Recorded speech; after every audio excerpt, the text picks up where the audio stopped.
Capítulo 6. De la triada a la hermandad, dinámicas familiares, conflictos entre hermanos.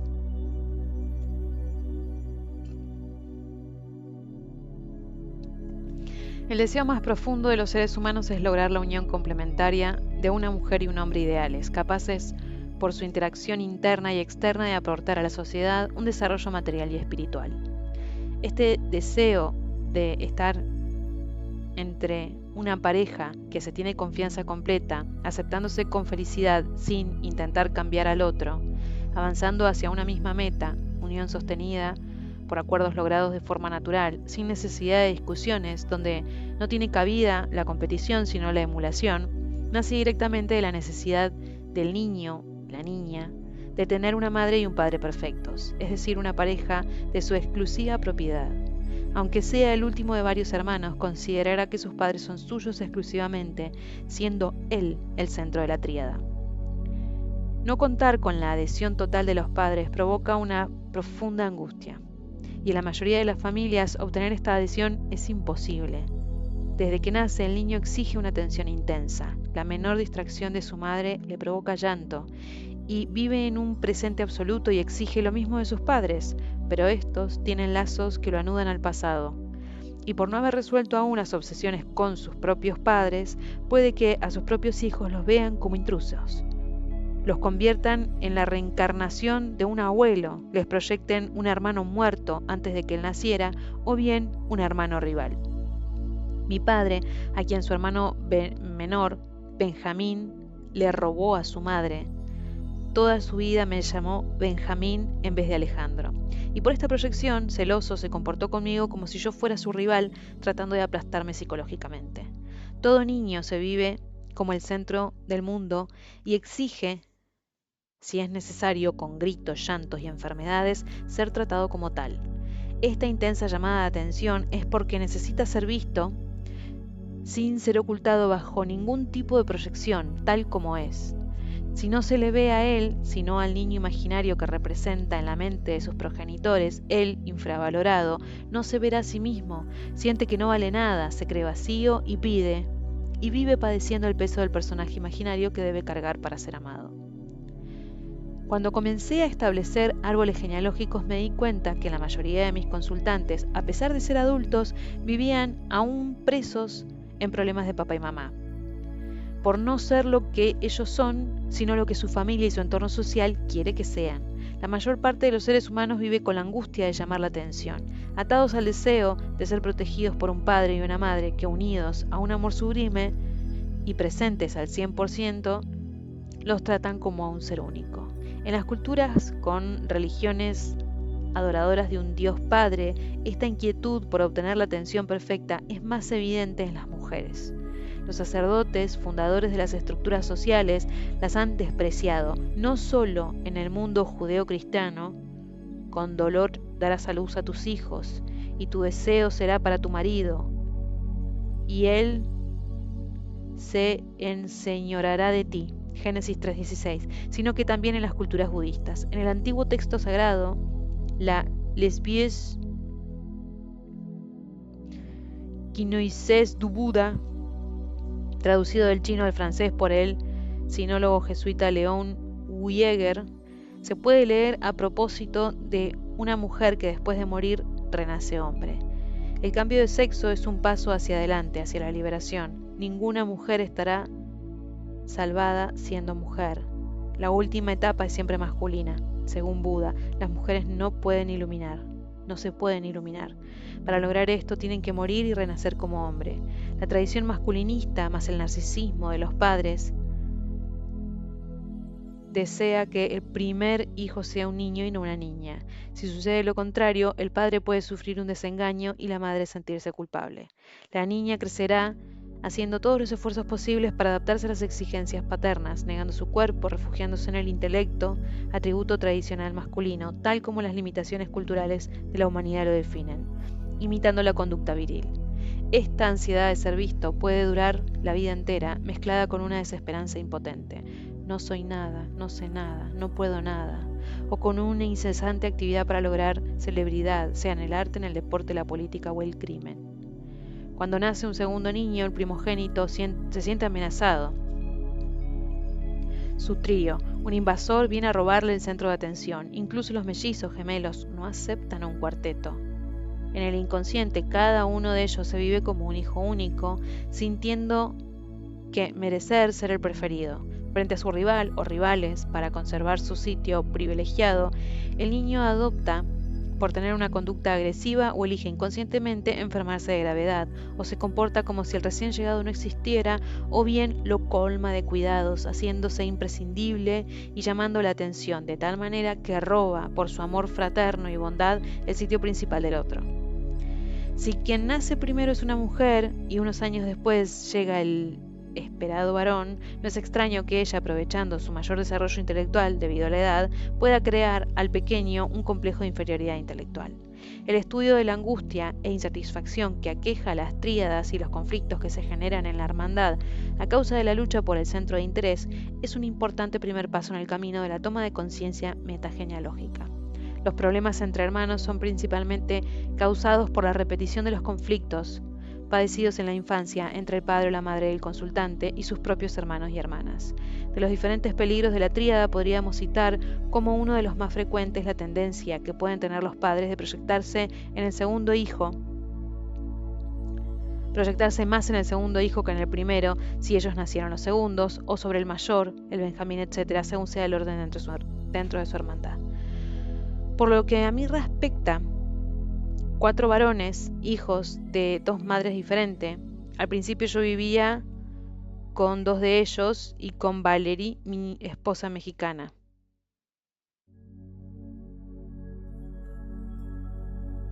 Pero un día, después de leer una frase del ocultista Maître Philippe de Lyon, las deudas que no pagas en esta vida regresan para pagarlas en tu próxima vida, me di cuenta de que era padre ausente de otro pequeño. Decidí terminar con esa responsabilidad y escribí a su madre proponiéndole que me lo enviara, y por esos milagros que escapan a lo tradicional, ella consintió en hacerlo. Valerie y yo nos encargamos de pronto con el deber de educar un grupo de pequeños varones, a los cuales se unió muy pronto Adán, el último en nacer. Cada uno tenía un carácter explosivo. Cómo eliminar entre ellos las disputas, las competencias, las comparaciones envidiosas o el odio y despertar el amor fraterno. Después de ver la película Sopa de Ganso de Leo McCarey, interpretada por los hermanos Marx, decidimos tomar el ejemplo a estos actores para educar a nuestros hijos. Los Marx, a pesar de ser de la misma familia, son bien diferentes entre sí. Groucho, el materialista agresivo; Harpo, el loco poético; Chico, el payaso humilde; y Cepo, el típico seductor. Siempre me había escandalizado ver parejas rodeadas de niños vestidos igual. Comprendo que los uniformes sean necesarios en el ejército, pero son monstruosos si se les impone a una familia. Marcan la igualdad obligatoria, lo cual equivale a castración. También a lo largo de mi dilatada vida me han acompañado muchos gatos, nunca habidos con carácter parecido. Cada uno nace y desarrolla una identidad felina que les es propia, y eso mismo sucede con los seres humanos. Uniformar a los hijos es sumergir su espíritu creador en moldes que los limitan espiritualmente. Valerie y yo acostumbramos a los nuestros a recibir algo de dinero para que se comprasen su ropa. Aquí tienes tanto para un traje, tanto para tu ropa interior, tanto para zapatos. Cada cual elegía lo que su íntimo gusto le pedía, sin ninguna indicación previa. A Teo, por ejemplo, le gustaba llevar en el pie izquierdo un calcetín de color diferente al del pie derecho. Brontis elegía siempre ropa de tonos grises, Cristóbal de colores chillones, y Adán se inclinó por lo elegante. Igual sucedió con sus personalidades. Cada uno desarrolló ideas y gustos propios. Uno se entusiasmó con el deporte, otro con la literatura, otro con la magia y el cuarto con la música. A pesar de que nuestra situación económica no era holgada, nunca hicimos que el hermano mayor pasara su ropa al hermano menor. Nuestro deseo de afirmar sus individualidades sin confundirlas con egoísmo nos hizo comprarles los utensilios de mesa que desearan. Cada uno eligió su estilo de tenedor, cuchillo, cuchara, plato, taza, etc. Cristóbal se inclinó por una vajilla negra, Brontis por una japonesa, Theo por una metálica, Adán por cubiertos de plata y platos decorados con cabezas de gato. Cada cual tuvo derecho a pintar su cuarto con su color preferido, elegir sus muebles, colgar en las paredes lo que se les antojara. Educados con total libertad, desarrollaron un carácter fuerte que provocó entre ellos abundantes peleas. La mayor parte motivada por los celos. En el momento del postre, la cena, cuando dividíamos una tarta, ellos vigilaban a quién le tocaba el pedazo más grande, para ver cuál era el preferido. La solución fue esta. Cuando dos se peleaban, decidíamos que uno cortara la tarta y el otro eligiera a quién le tocaba cada uno de los trozos. En un momento dado de su crecimiento, Cristóbal experimentó agresividad hacia Theo. Por aquel entonces habíamos creado teatro de marionetas en el que un muñeco representaba a Cristóbal y otro a Theo. Yo les había propuesto animar aquel teatro en el que Cristóbal manipulaba la marioneta de Theo y viceversa. En consecuencia, cada uno de ellos podía entrar en el carácter del otro y llegar así a comprenderse mejor. De pronto Theo imaginó un insulto que enfureció a Cristóbal, pues le trataba de enano mental. Cuando Cristóbal, muy enojado, me contó aquello, en vez de rechazar sus sentimientos negativos, le di a entender que comprendía su reacción. Por supuesto que es un tipo de insulto que puede enfurecerte. Con una sonrisa, sintiendo que sus sentimientos eran comprendidos, me dijo: exacto. En cierta ocasión, Brontis, en una pelea por ver una película que él había elegido, comenzó a sacudir con furia a Theo, que se había apoderado del televisor. Me interpuse amablemente e hice que soltara a su hermano. En vez de echarle una bronca y acusarlo de violento o malo, le propuse: en lugar de pegarle a tu hermano, ¿por qué no descargas tu rabia contra esa sandía? Te doy permiso para que la aplastes a patadas. Luego, escribe a tu hermano una carta manifestándole lo enfadado que estás con él por acaparar el televisor. Él comprenderá mejor tus palabras que tus golpes. Y sobre todo evitamos hacer comparaciones tipo: mirá cómo te ensucias la camisa cuando comes, ni siquiera tu hermano pequeño lo hace, él es más limpio que tú. Esto provocaría a quien se ha ensuciado que piense: quiere más a mi hermano que a mí. En cambio le dijimos: mira, se te cayó un poco de salsa en la camisa, y el niño se apresuró a limpiarla sin caer en la angustia de sentirse abandonado. Los niños rivalizan por obtener el afecto y la atención de sus padres. Los invade el despecho cuando ellos parecen preferir a otro. Luchan por dominar en una constante competición. La presencia de cada hermano significa menos tiempo a solas con los padres, menos atención en el caso de heridas o excepciones, menos aplausos por los éxitos, etc. Cualquier gesto interpretado como una preferencia les hace pensar: él es mejor que yo valgo menos, no me quieren, estoy en peligro.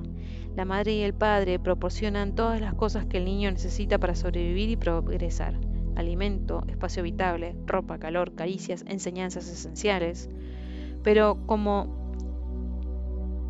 teme cualquier cosa que pueda amenazar su bienestar, presa de una constante y angustiosa comparación, vive compitiendo y rivalizando para ser el mejor, el que reciba más, es decir, el que reciba todo, todos los juguetes, todo el alimento, todo el espacio. Quiere sentirse seguro, ser el único amado.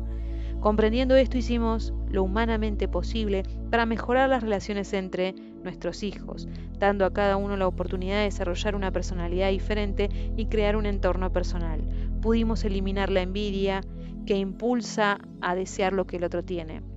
Aprendieron a colaborar y compartir, considerando un placer la existencia de sus hermanos.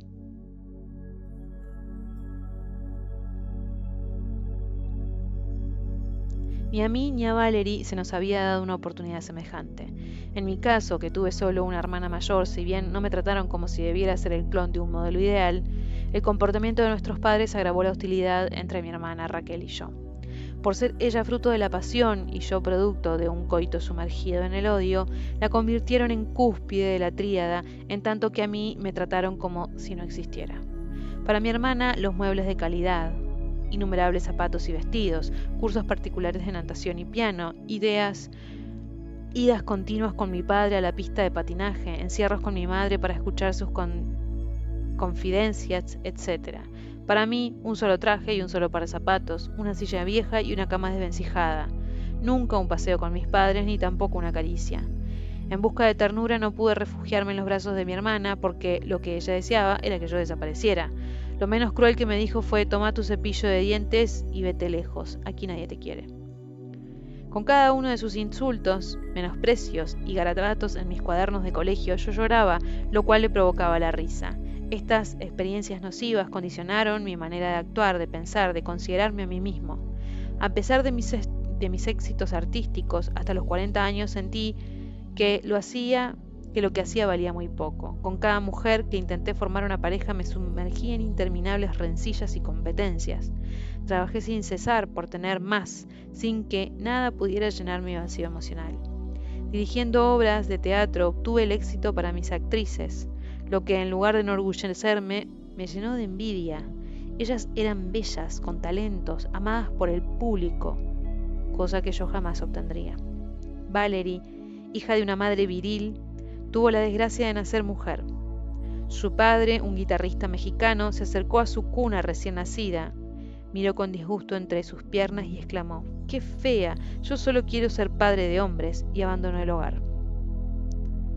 Para siempre. Evidentemente sus 3 hermanos mayores que ella, de 6, 4 y 2 años, sumidos en disputas para establecer quién era el preferido de la madre abandonada, convirtieron a Valerie en chivo expiatorio. Fue tratada de fea, tonta, hedionda e intrusa, y no faltó un día sin que le atestaran sus burlas, golpes y desprecios. Mi esposa y yo, incapaces de ser felices a causa de las heridas emocionales, provocadas no solo por los conflictos parentales, sino también por las rivalidades entre hermanos, nos propusimos hacer sentir a cada hijo que era un ser distinto, merecedor de un amor particular, convenciéndolos de que nuestros corazones eran amplios y capaces de amar de manera diferente, también a sus hermanos, pero sin quitar nada a ninguno, en lugar de preocuparnos de sus incapacidades para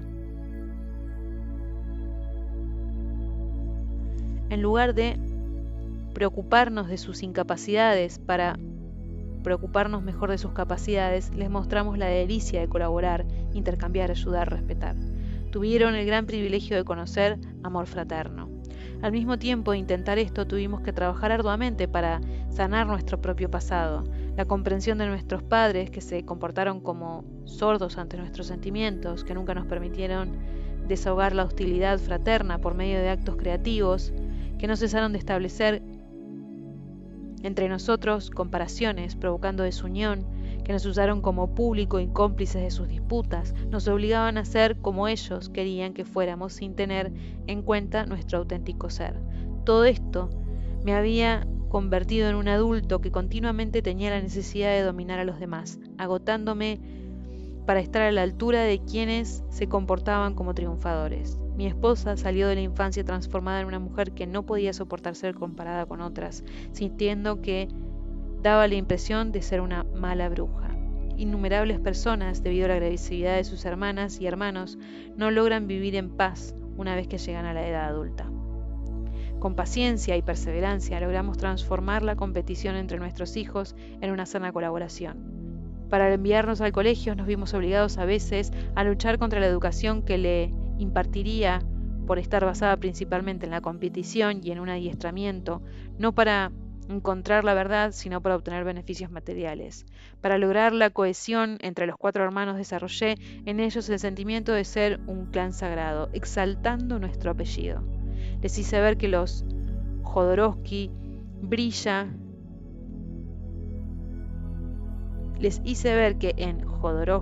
brilla cual un diamante la sílaba Do, que en japonés significa la vía, el camino, como en karate-do, aikido o kendo. Continué esta exaltación utilizando el idioma japonés, en el que dojo es una sala reservada para los ejercicios espirituales y las artes marciales. El yo-do es la escuela de la tierra pura que aconseja como principal meditación olvidarnos del nombre personal, recitar con sinceridad y fe profunda, sin interrupción, el nombre de Buda. Jo es pureza. Ki, al transformarlo en chi, significa conocimiento y sabiduría. En ciertas escuelas sintoístas que otorgan significados esotéricos a los colores, el amarillo, ki, por recordar los rayos del sol, es símbolo del centro, de la unidad, del creador. Sky en inglés significa cielo.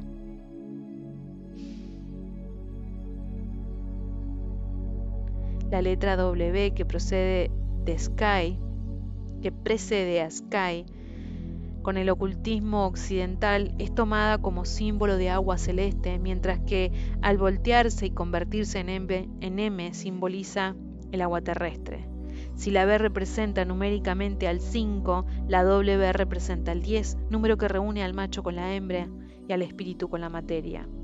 Jod, pronunciado Yod, es la 10ª letra del alfabeto hebreo. 10, número que consigue, sumando las letras de nuestro apellido, realizará el retorno a la unidad, 1 más 0 igual a 1. Sin embargo, hay una diferencia entre 1 y el 10. Contiene el conjunto de las polaridades generatrices, iniciativas, mientras permanecen amalgamadas, pero que al fraccionarse la unidad, encontrándose separadas, engendran los mundos diversos. Es precisamente el 10, formado por un germen masculino y una semilla femenina, el que representa estas polaridades vueltas distintas: el espermatozoide y el óvulo, el falo y la vagina, el lleno y el vacío, la expansión y la constricción. 1 más 2 más 3 más 4 igual a 10. 1 y 3 son masculinos, 2 y 4 son femeninos. En la civilización maya, el número 10, la Un, el que es 2 en 1, no se pronuncia nunca por ser extremadamente sagrado. Para evitar incluso el escribirlo, se le representa por 2 veces 5. En el budismo hindú, el camino de un bodhisattva, un futuro Buda, tiene 10 bhumis, niveles de realización espiritual. El 10º bhumi indica que la sabiduría realiza la no identificación a la enseñanza, a la vía, a la técnica. El bodhisattva deja de identificarse con el camino porque él mismo se ha convertido ya en el camino, en la vía. Jod es la primera letra y la más sagrada del impronunciable tetragrama Jod Het Hab He, Jabeb o Jehová, y a su vez es la letra más pequeña, tanto que se la compara con un punto. Una ley esotérica afirma que un símbolo es más poderoso espiritualmente cuanto más simple sea. La fuerza suplanta a la forma. Cuanto más desaparece la forma, más aparece la fuerza. Si nuestro intelecto aprende a ser receptor, el ego se contrae y realiza la anulación del yo, desprecio de la conciencia de su propia importancia, disolución de la existencia personal, de la impersonalidad sagrada. Tanto en árabe como en el hebreo, la palabra Jod significa mano. La mano derecha está considerada de buen augurio y la izquierda de mal augurio. Una es luminosa y la otra es oscura. Or, que aparece en Jodor Oski, significa luz en hebreo, una mano iluminada. La derecha, que no excluye a la izquierda. En el cuerpo humano no hay órganos simples. Por ejemplo, el cerebro tiene 2 hemisferios, el corazón 2 ventrículos. Se le hace al hombre tomar partido por la derecha o la izquierda. Eso le marca, impregna su conciencia de una ambivalencia de comportamiento. Las manos, entrelazando sus 10 dedos en la plegaria, tienen la facultad de unir simbólicamente lo que está separado, perdido o disperso. La mayoría de los mitos mencionan la pérdida de algo precioso que se debe recuperar, reconstruir o reemplazar.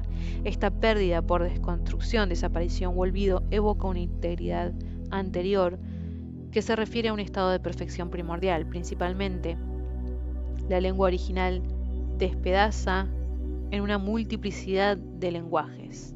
La raíz de esta lengua original es el impronunciable nombre sagrado, cuya transmisión era secreta a causa de sus virtudes sobrenaturales. No hay una sola escuela esotérica que no haga alusión a un nombre supremo cuyo conocimiento es el secreto de los secretos. Secreto que, por cataclismos sociales, fue dispersado en multitud de pequeños pseudo-secretos. Las escuelas iniciáticas restablecen la unión con el nombre sagrado. En el Islam, por ejemplo, para enlazarlo con la raíz original, el maestro toma la mano derecha del candidato entre las suyas, la derecha arriba, a la izquierda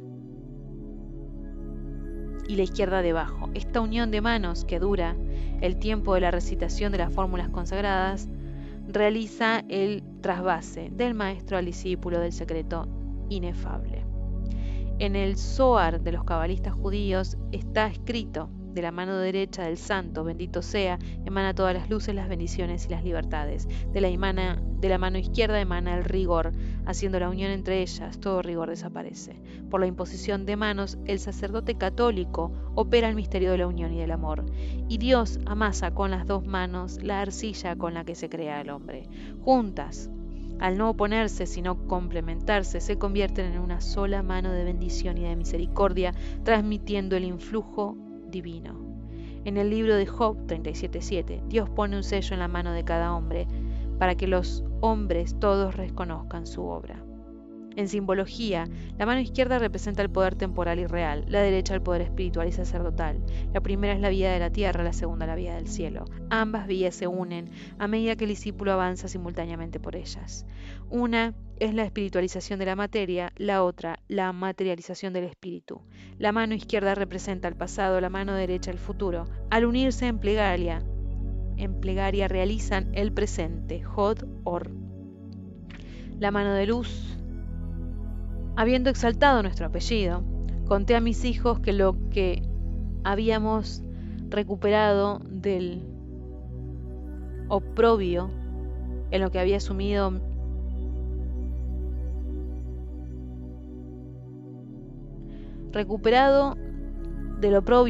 en que lo había sumido mi padre, él que a toda costa quería ser considerado chileno, inscrito en el Partido Comunista como Juan Araucano, odiaba a ese Jodorowsky que lo denunciaba como extranjero. Esa experiencia les fue muy útil. Cada nuevo concepto al que trataban de identificarse cambiaba su manera de ver el mundo y su actitud hacia los otros. Su apellido había mutado, convirtiéndose en un objeto precioso y secreto que los unía, que les hacía sentir que la vida, a pesar de todos sus obstáculos sociales, merecía la pena ser vivida.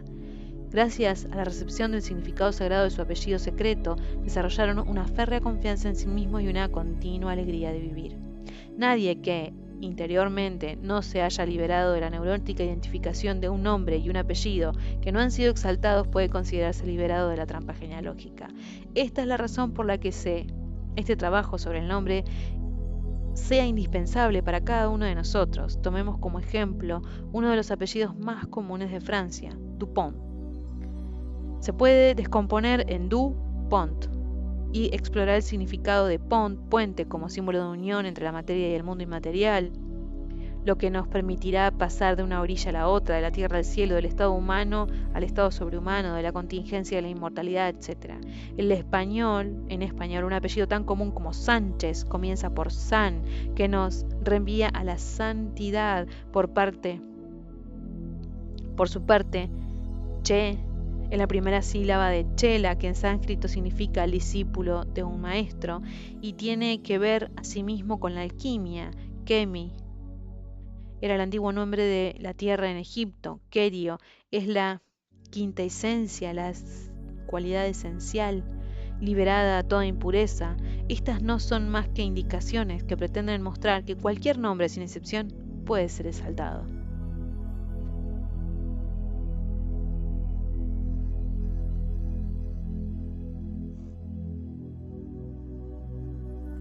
Ser único y saber convivir.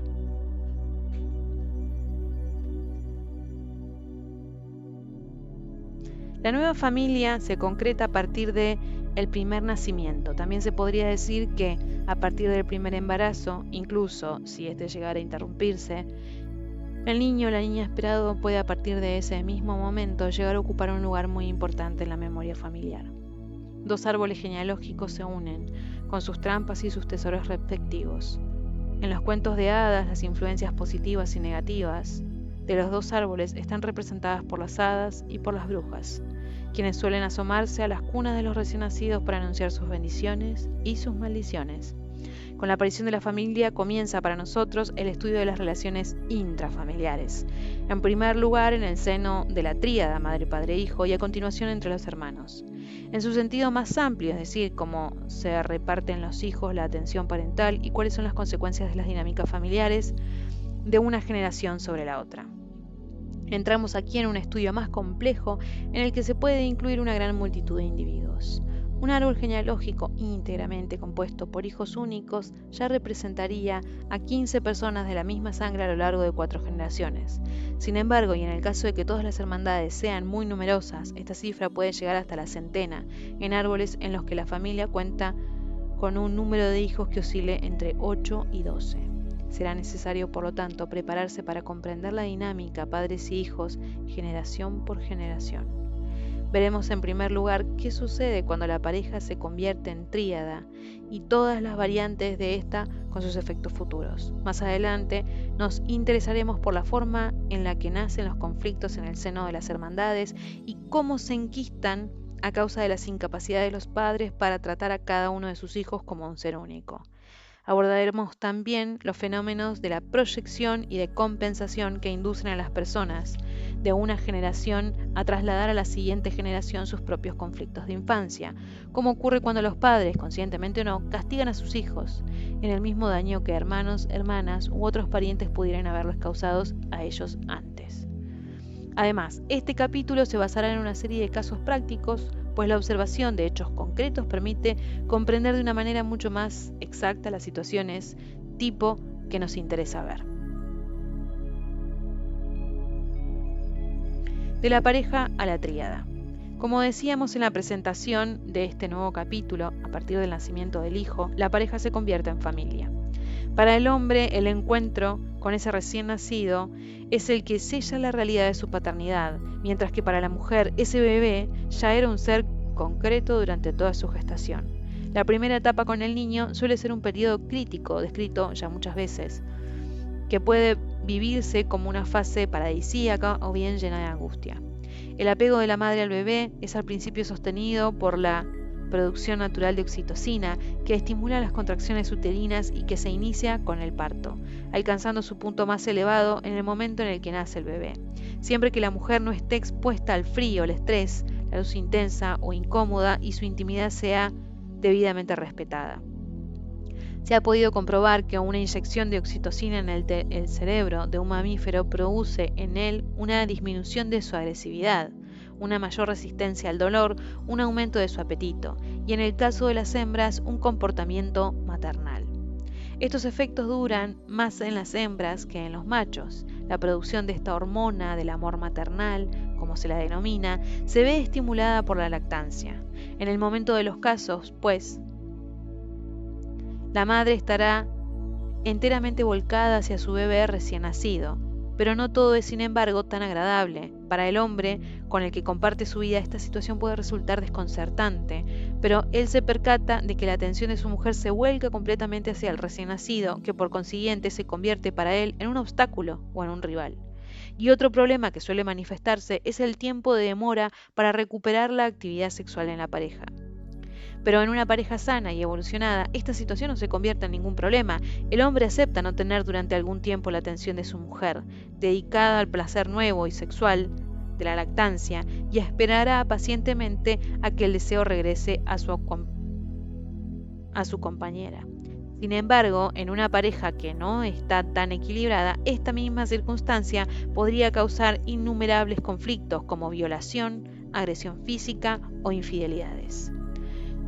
Cuando el padre reemprende las relaciones íntimas con su mujer, ese momento es esencial porque marca el final de la fusión madre-bebé, que ha sido casi una segunda gestación. Al reivindicarse como compañero y amante de su mujer, además de padre de su hijo, se puede decir que el progenitor pone en escena una tríada equilibrada en la que las tres relaciones se producen: padre-madre, padre-hijo y madre-hijo.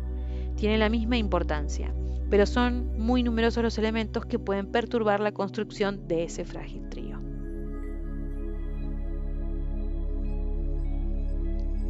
Por una parte, los padres pueden entrar en conflicto.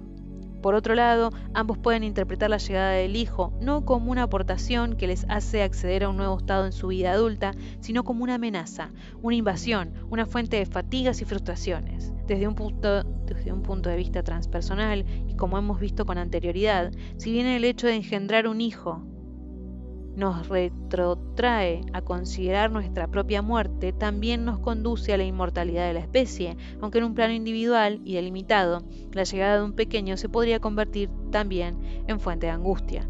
El padre o la madre, reorientados hacia su propia mortalidad, pueden reprochar inconscientemente a su hijo que estén detonándolos, expulsándolos del lugar que ocupan como niños eternos, privándoles así de su inmortalidad ilusoria. Estos padres incapaces de crecer en general tendrán comportamientos sumamente tóxicos hacia sus hijos. Por ejemplo, les harán sentir que molestan, se los confiarán sistemáticamente a los abuelos haciendo del niño algo así como un hermano o hermana, los abandonarán o infravalorarán de diversas maneras para poder confirmar su propia posición de niño rey o niña reina. La cuestión del sexo también interviene de forma notable. Una madre sana que da a luz un hijo tendría siempre el placer de haber engendrado un ser humano diferente a ella y perfecto tal cual es. Pero si esta mujer se ha visto infravalorada en su feminidad, el hijo puede convertirse en una suerte de trofeo, sobre el cual ella proyectará su masculinidad frustrada, o bien en un privilegiado investido de una perfección a la que ella no ha tenido nunca acceso, de la cual podría eventualmente sentir celos. De igual manera, cuando el primer hijo es una niña, un padre sano no se decepcionará desde un punto de vista narcisista, sino que muy al contrario, celebrará la feminidad de su hija y proyectará sobre ella su propia ánima, es decir, la parte femenina de su ser. Pero si el padre es neurótico, podría despreciar a su hija, herido en su narcisismo por la llegada de esta niña que no se le parece y que le ha privado de la satisfacción de verse idénticamente reproducido. En el caso de que el progenitor sea del mismo sexo que el recién nacido, una madre sana amará a su hija y un padre sano a su hijo, como las personas completamente diferentes que son y no como unas meras copias en miniatura de ellos mismos. Los padres deberán estar preparados para dar todo lo que ellos no recibieron de sus propios progenitores y aceptar que ese niño o niña lo supere en todo. Sin embargo, una madre neurótica negará la existencia individual de su hija y la tratará como si fuera una mera prolongación de ella misma, como un tentáculo o incluso como simple espectadora. Y además la madre pasará toda su vida compitiendo con ella y le impedirá crecer. Por su parte, un padre neurótico hará de su hijo una prolongación de su ego, un heredero del hombre. Lo disfrazará de réplica suya a tamaño reducido y hará todo lo que esté en su mano para castrarlo, incluso cubriéndole de dinero y regalos hasta una edad avanzada para demostrarse a sí mismo que el jefe de la familia sigue siendo él. Los padres neuróticos son siempre muy inmaduros o infantiles, incluso bajo una apariencia de autoridad, de dignidad y de respetabilidad. Su forma de actuar se proyecta hacia las direcciones distintas, pero son efectos igualmente devastadores. Por una parte, puede que se comporten de una forma muy inmadura y obliguen a sus hijos a jugar a ser pequeños adultos, exponiéndolos a serios peligros, o bien escudándose en ellos. No les permitan vivir plenamente su infancia. Y por otra, puede que los mantengan indefinidamente en la infancia, creando una especie de aparente paraíso familiar que les impide crecer y convertirse en personas autónomas, además de culpabilizarlos si los abandonan. Todos estos sufrimientos proceden del árbol genealógico, pueden ser interpretados por parte de los padres como un rechazo hacia su muerte individual y por lo tanto de la inmortalidad de la especie humana, lo cual se convierte en una pequeña muerte impuesta al niño que deberá llevar todo el peso de la paternidad en lugar del padre inmaduro, pagando como precio el desarrollo de su ser verdadero. Toda apuesta por convertirse en padre o madre se enfrenta a la siguiente mutación. De repente uno deja de ser para siempre el hijo de o la hija de para convertirse en el padre de o la madre de.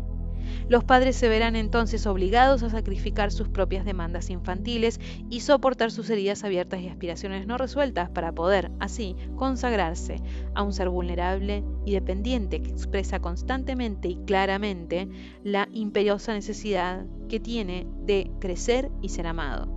Son estos unos retos que se manifiestan desde la misma aparición de la vida en el vientre materno, la negación de la muerte por una preocupación individual o la aceptación de la misma, es decir, del ser transpersonal. Convertirse en adulto, si uno continúa sintiéndose un niño y recurre todavía a sus padres, supondrá ser un adulto egoísta que no quiere morir. Pero convertirse en un adulto al mismo tiempo que no se transforma auténticamente en padre, es conseguir ser un adulto transpersonal que acepta su propia desaparición como un elemento más de la continuación de la especie.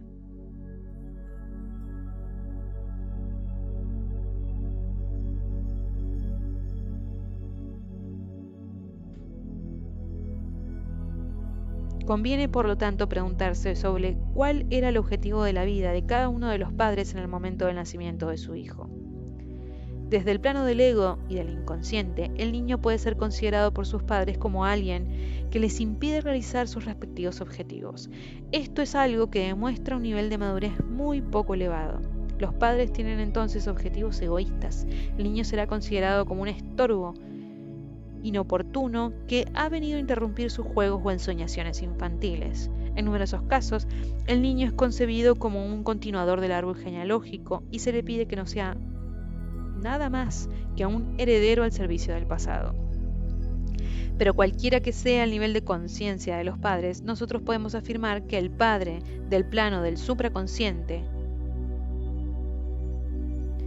podemos afirmar que desde el plano del supraconsciente el niño viene siempre a ejecutar la unión entre los padres y a iniciarlos a desarrollar su verdadero objetivo, lo consigan o no.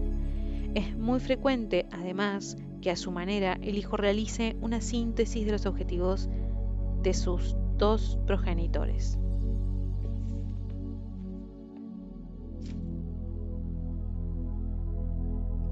Caso 1. Ambos progenitores son huérfanos de padre. Esta carencia fundamental los unió inicialmente al encontrar cada uno de ellos en el desamparo del otro el reflejo del suyo propio. Pero también para poder mantenerse los dos en un estado de inmadurez, dado que a ambos les ha faltado la estructura ética y existencial que les habría podido aportar el padre. Ella, Ana, era fruto de una unión con un amante circunstancial que lanzó el mayor de los descréditos sobre su madre antes de que ésta se suicidara. Ana era por lo tanto la bastarda, la ilegítima, despreciada por toda su familia.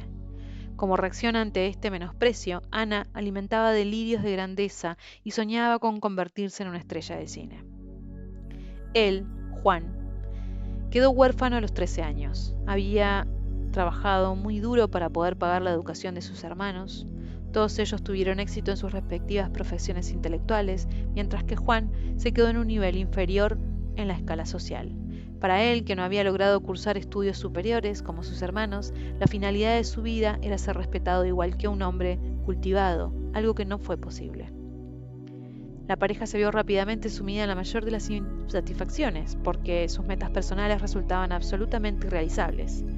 Ambos rechazaron a su hijo, que tuvo que crecer solo, mientras el propio padre se sumía en lo que él mismo describió como una suerte de esquizofrenia benigna entre el niño que habitaba en mí y el adulto que cuidaba de él. Este padre ávido de responsabilidad acabó por afiliarse al Partido Comunista, mientras que la madre, ansiosa de reconocimiento, se embriagó con películas de Hollywood. Los dos, encerrados en sus objetivos egoístas, fracasaron a la hora de orientar su propia evolución hacia una actitud transpersonal. En cambio, el hijo, tras conseguir superar todos los sufrimientos afectivos de su infancia, logró reunir en sí mismo, sin embargo, los dos objetivos de sus padres y hoy en día es un cineasta universalmente respetado.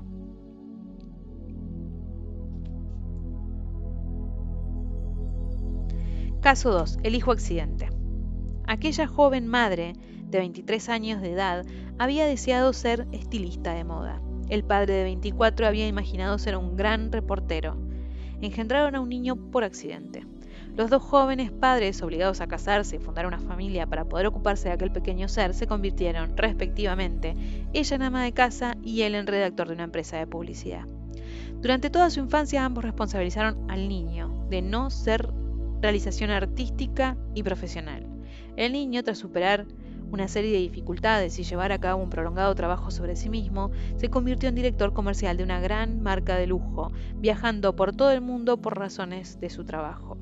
En el momento de estudiar su árbol genealógico a los 44 años, él estaba padeciendo, a pesar de todo, una fuerte crisis vocacional, poniendo en cuestión su pasión por la moda y los viajes. Una pasión que se correspondía tan solo parcialmente con su ser verdadero. Él dijo haber absorbido literalmente los ideales frustrados de sus padres y que soñaba con tener una posición profesional que fuera al mismo tiempo más estable y menos mundana, y todavía siente la necesidad de dedicar sus esfuerzos al comercio justo y al desarrollo sostenible.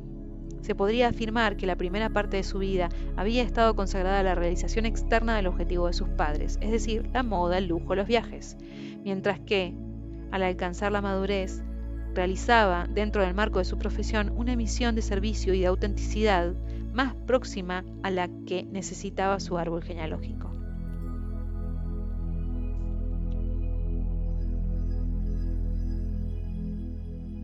Nombre y apellido, identidad individual e identidad familiar. Todos y cada uno de nosotros recibimos al nacer al menos un nombre propio y un nombre de familia, que con frecuencia es un patronímico. En las culturas patriarcales, el nombre de familia, que como si fuera un tatuaje, integra al recién nacido en el clan, marca la pertenencia a la rama paterna del árbol genealógico. Este nombre de familia o apellido se deriva muy a menudo de algún lejano ancestro paterno. Así ocurre con los apellidos Domínguez o Martínez. La terminación indica que son descendientes de Domingo o de Martín. Vasilievich o Nikolic, descendientes de Basilio Nicola. Paoli, Franceschi, descendientes de Paolo o Francesco. Adamson o Mendelssohn, descendientes de Adam o Mendel, etc. En la mayor parte de los casos, los patronímicos eliminan la filiación por la parte de la madre. Al igual que las diferencias génesis bíblicas no mencionan más que los nombres de los primogénitos. Y ahí hace una aclaración que es del Génesis 5, 1:32, descendencia de Adán, y Mateo 1, 1:16, genealogía de Jesucristo. En la actualidad, en algunos países se permite que el apellido de la madre anteceda al del padre, pero ese apellido que las madres modernas transmiten a sus hijos está impregnado totalmente de la cultura patriarcal. Se podría soñar con una revolución del apellido al que las mujeres, a través de un matronímico inventado, transmitieran una aportación cultural femenina, Raqueles, Natalievna, etc., para elegir el nombre de pila. Para elegir el nombre de pila sí que puede intervenir la madre. Ese primer regalo ofrecido al recién nacido lo individualiza en el seno de la familia y en cierta manera le hace existir independientemente de su madre. Sin embargo, el nombre propio casi siempre está consagrado de fantasmas narcisistas y proyecciones parentales. El niño, la niña, como haría cualquier animal doméstico, se habitúa a ese sonido con el que permanentemente se intenta atraer su atención y así acaba por incorporarlo a su existencia como si fuera un órgano más. La mayoría de las veces, desgraciadamente, el nombre propio resume aspiraciones propias de la trampa familiar, que se manifiestan bien bajo la forma de una repetición, se asigna al recién nacido el mismo nombre, o sea, la misma identidad de un miembro de la familia, o bien bajo un rechazo, en cuyo caso el nombre se correspondería con una maldición. Así, uno de los padres que había concebido un hijo como consecuencia de la rotura de un preservativo le pusieron Pepín, refiriéndose conscientemente al nombre Pepino el Breve del padre de Carlomagno, pero también e inconscientemente al sentido que el argot francés se da al término pépin, problema, accidente desagradable. De igual manera, el nombre femenino Manon se puede descomponer en ma, la madre, seguido de non, no, y bajo pretexto de evocar a Manon Lescaut, la heroína de la novela de Abate, Prevost, lo que en realidad se hace es tratar de disminuir un odio persistente hacia el arquetipo materno. Si la hija recibe el nombre de una amante secreta del padre, o el hijo el de un antiguo novio de la madre, el nombre en cuestión los vinculará durante toda su vida con el secreto sexual del padre o con el afectivo de la madre, creando a su vez un lazo incestuoso del que en muchas ocasiones no serán conscientes, dado que no conocen la existencia de la persona idealizada por la cual llevan el nombre. La atribución de nombres en un árbol genealógico oculta muy a menudo el deseo de hacer revivir a los ancestros ya fallecidos o volver a plantear la relación con los padres todavía vivos. El nombre es un sello suplementario, manifiesto o encubierto, que tiene más la intención de señalar la presencia al clan que designar al ser que viene al mundo como una persona específica y singular. El inconsciente familiar manifestará esa repetición del nombre de una manera directa, como en las familias en las que la tradición exige que se ponga al primogénito el nombre de sus dos abuelos o a la hija el nombre de la madre, etc., como ya vimos en otros capítulos bajo la forma de una variante o un anagrama. Así, Carola se convierte en Carolina, Coral en Cornelia, Elsa se transforma en Isabel, Elisa o Eloísa, María en Marina, Mireia o Mariona, Rolando en Orlando o Arnoldo, Noel en Joel o León. Todas las letras de Dorotea, por ejemplo, se transforman en Teodora y las de Julián en Jacqueline. Los nombres propios pueden cambiar de cultura y conservan un vínculo claro. Marcos es Marc o Marco, Jerónimo es Jerón o Jerónimus, Tomás es Tomás o Tomaso, Ramón es Raymond o Raimundo. A veces un nombre se enquista en otro. Ana se encuentra en Mariana, Tatiana, Diana, etc. Asimismo, podemos encontrarnos con numerosas repeticiones de letras iniciales, como por ejemplo en una familia en la que sus miembros se llamen Albina, Alberto, Antonio, Anaís, etc. En otros casos, la sílaba inicial, la que se repite, Jacobo, Jacinto, Jaime, o por el contrario, familias en las que los nombres riman unos con otros, Patricia, Leticia, Lucrecia, Prudencio, Leoncio. Estas repeticiones de sílabas pueden moverse por la totalidad del árbol genealógico, de manera que la madre de Samuel es Teresa y su esposa se llama Sandra, o el abuelo se llamaba Arnaldo, el padre Alfonso y el hijo de Pascual. Los hijos a los que se les llama con un diminutivo casi hasta una edad adulta, Conchita, Chus, Juanito, Mari, etc., se ven instados por sus propias familias a quedarse niños, es decir, a no crecer, a no ocupar demasiado espacio. Un nombre puede ser también una huella dejada por determinadas asociaciones o modas culturales, sociales o religiosas. Entonces, al niño se le pondrá, por ejemplo, el nombre de alguna estrella de cine, de un héroe histórico o de una personalidad política. El nombre en esos casos puede ser abrumador si no lleva algún delirio de grandeza existente en el árbol genealógico. Pensemos en nombres imperiales o míticos como César, Hércules, Adriano, Napoleón, Alejandro, o nombres que remiten a arquetipos más o menos empañados del eterno femenino como Eva, Venus, Cassandra, Marilyn. El niño en tales casos puede percibir que lo que se les exige es la genialidad, la celebridad u otras proezas semejantes que no están en su naturaleza. Al contrario, nombres más etéreos como Angélica, Rafael, Gabriel o Celestino pueden producir ciertas inhibiciones sexuales o alguna seria incapacidad a la hora de quedar encarnados en alguien. En la cultura cristiana, todos los nombres salidos de la vida de Cristo, Pascual, Domingo, Cristóbal, Jesús, Manuel, Cristian, pueden inducir en quien lo lleva a una severa neurosis de perfeccionismo y frecuentemente a una cierta tendencia de enfermar o sufrir accidentes o a morir a la edad de 33 años. Por otro lado, también importa mucho saber quién ha puesto el nombre al niño. Si ha sido la madre ni el padre, eso significa que ambos han cedido la autoridad parental a otros, o bien que dicha autoridad les ha sido sustraída. Evidentemente ese niño o niña no es querido, incluso puede ser que haya sido captado por unos abuelos voraces que ni siquiera han permitido crecer a sus propios hijos. Poner nombre a un niño se corresponde simbólicamente con el hecho de apropiárselo, y esa filiación simbólica con unos abuelos, un padrino o una madrina o un tío o tía puede causar en el niño la impresión de ser poco querido o haber sido rechazado.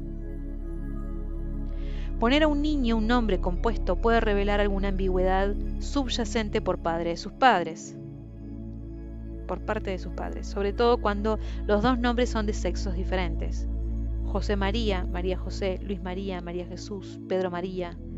Esto es algo que puede provocar un serio problema de identidad en el niño, quien instintivamente percibe que sus padres esperan un hijo de otro sexo.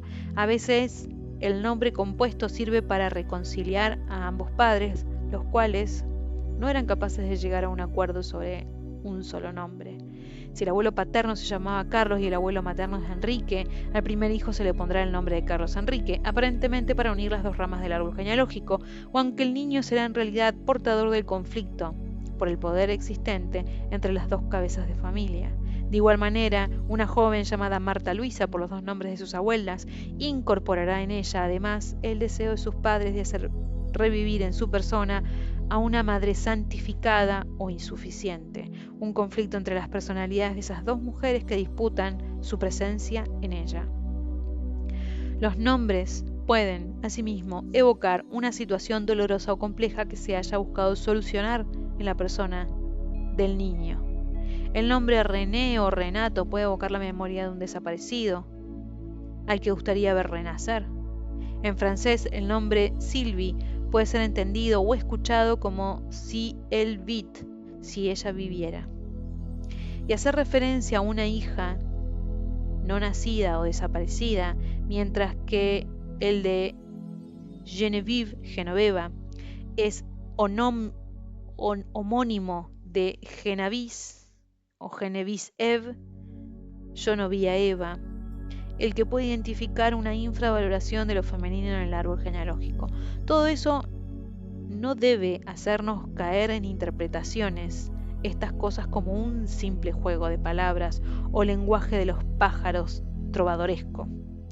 Es evidente que cada cultura del árbol genealógico, como una persona, se expresa también a través de ciertos lapsus. Los nombres masculinos feminizados, Carlota, Manuela, Enrica, Josefa, son muy numerosos en las culturas patriarcales y todos ellos portan de forma germinal la decepción que ha sufrido el padre o la madre al no llegar a este mundo un heredero varón.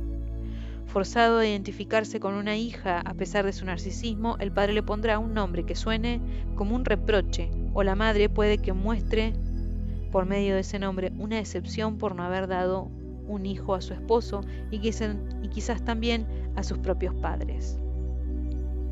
Es más raro que un varón lleve un nombre femenino o ambiguo, pero en ciertas culturas muy católicas el añadido María, Marí o Mario se corresponde a una proyección femenina.